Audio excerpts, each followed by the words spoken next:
সুদীপাকে বিয়ে করে দাদার বিয়েতে হাজির হয়ে পরমার মুখোমুখি হলো আদিত্য। হ্যাঁ বন্ধুরা, আমরা এমনটাই দেখতে পাবো অনুরাগী ছোঁয়া ধারাবাহিকের আগামী পর্বগুলোতে।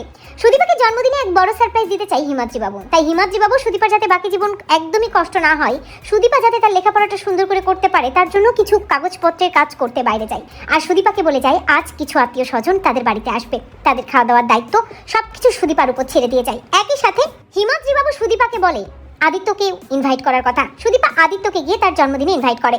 আদিত্য তার দাদার বিয়েতে যাবে ঠিকই, তবে তার আগে জন্মদিনে সুদীপার নিমন্ত্রণ রক্ষা করার জন্য সুদীপার বাড়িতে আসে এবং সুদীপা তার পিসি মিলে আদিত্যকে আপ্যায়ন করার সব ব্যবস্থাই করে ফেলে। অন্যদিকে সুন্দরের গুন্ডা পান্ডাগুলো সুদীপার বাড়িতে এসে হাজির হয় এবং জোর করে তারা সুদীপাকে তুলে নিয়ে যেতে চায় সুদীপাকে বিয়ে করার জন্য।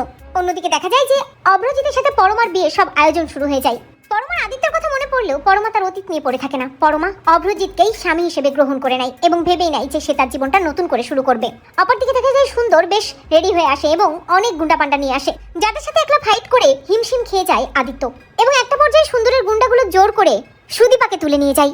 আদিত্য বুঝতে পারে সে সুদীপাকে রক্ষা করতে ব্যর্থ হয়েছে, তাই আদিত্য তার ফোর্স নিয়ে পিছু নেয় ওই সুন্দরের গুন্ডাগুলোর। সুন্দর যখন তার গুদাম ঘরের মধ্যে সুদীপাকে নিয়ে যায় এবং সেখানে পুরোহিত ডেকে জোর করে সুদীপাকে বিয়ে করার চেষ্টা করে, ঠিক তখনই সেখানে দেবদূতের মতো হাজির হয় আদিত্য এবং আদিত্য সুন্দর সহ সবাইকে আচ্ছা মতো ধোলাই করে। তবে একটা পর্যায়ে আদিত্যের হাত থেকে সিঁদুর সুদীপার সিঁথিতে পড়ে যায় আর পুরোহিত মশাই বুঝতে পারে তাদের দুজনের বিয়ে হয়ে গেছে। সুন্দর সহ তার গুন্ডাগুলো অ্যারেস্ট হলেও আদিত্য এই দায় অস্বীকার করতে পারে না। আদিত্য বুঝতে পারে যে হ্যাঁ, এখন থেকে সুদীপা তার স্ত্রী, কারণ তার হাত থেকেই সিঁদুর সুদীপার সিঁথিতে পড়েছে। সেখানে হিমাদ্রি বাবু সহ সবাই এসে হাজির হয় এবং এরকম দৃশ্য দেখে হিমাদ্রি বাবুও অবাক হয়ে যায়। তবে গ্রামবাসীরা সবাই বলতে থাকে সুদীপা থানার বড়বাবুর স্ত্রী, তাদের দুজনের বিয়ে হয়ে গেছে। এই দায় অস্বীকার করতে না পেরে হিমাদ্রি বাবুকে কথা দেয় আদিত্য সুদীপার কোনো অসম্মান সে হতে দেবে না। অপরদিকে আদিত্যের বাড়ি থেকে আদিত্যকে ফোন করতে থাকে, অভ্রজিতের বিয়ের জন্য তাকে ডাকতে থাকে।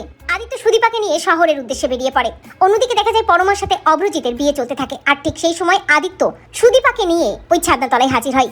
আদিত্যকে দেখে পরমা চমকে যায়, একই সাথে আদিত্যর পাশে সুদীপাকে দেখে সবাই চমকে যায়। তো বন্ধুরা, তোমরা এটা চাও তো এভাবেই যেন আদিত্য সুদীপাকে স্ত্রীর স্বীকৃতি দিয়ে নিজের বাড়িতে নিয়ে যায়? কমেন্ট করে জানাতে ভুলো না।